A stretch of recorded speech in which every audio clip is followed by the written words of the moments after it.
Good day guys. So today papalitan natin yung trunk light ng ating Toyota Race.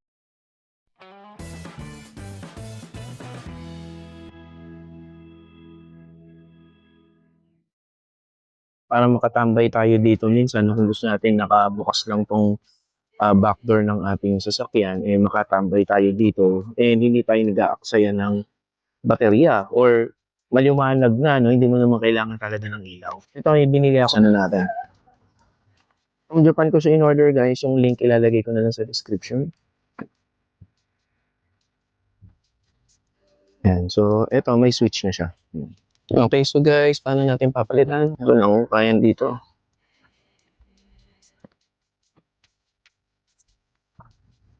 So, ito, tatanggalin lang natin to. Press nyo lang dito.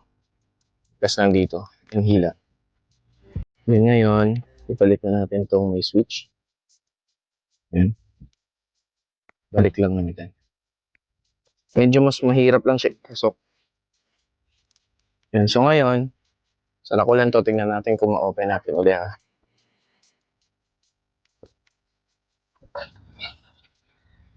Okay. So, yan guys, may on-off switch na siya. Pwede nyo lang i-off. Pwede mo rin i-on kung kailan mo gusto.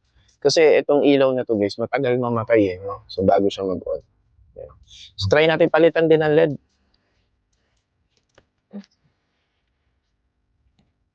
Okay, so guys, paano natin papalitan yung bulb nito, no? Parang ang hirap. Pero, technique dito. Sungkitin nyo lang dito. Yan. And then, sungkitin nyo lang din dito. Ayan. Yan. Okay, and then makita nyo na yung bulb. Ngayon, palitan natin ng LED. Ito yung oxypon LED. Click ko dito. Ite-testing ko muna kung umiilaw no, bago ko ibalik to. So guys, testing ko na kung umiilaw.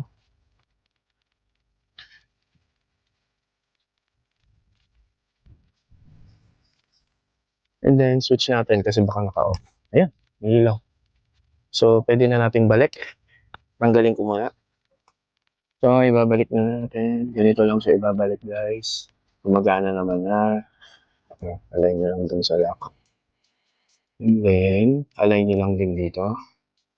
So maganda dito kasi covered siya. So yung liwanag ng lahat.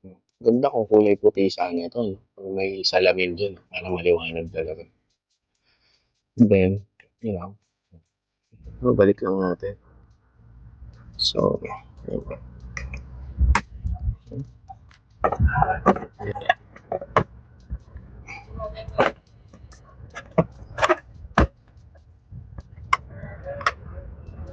Ganun lang kadali.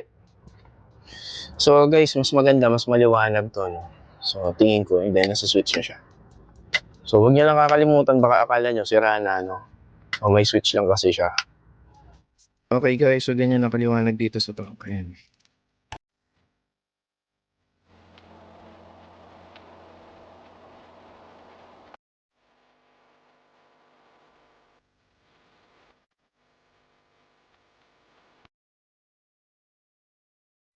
Please subscribe to my channel guys if nagustuhan niyo yung video na to and nakatulong sa inyo.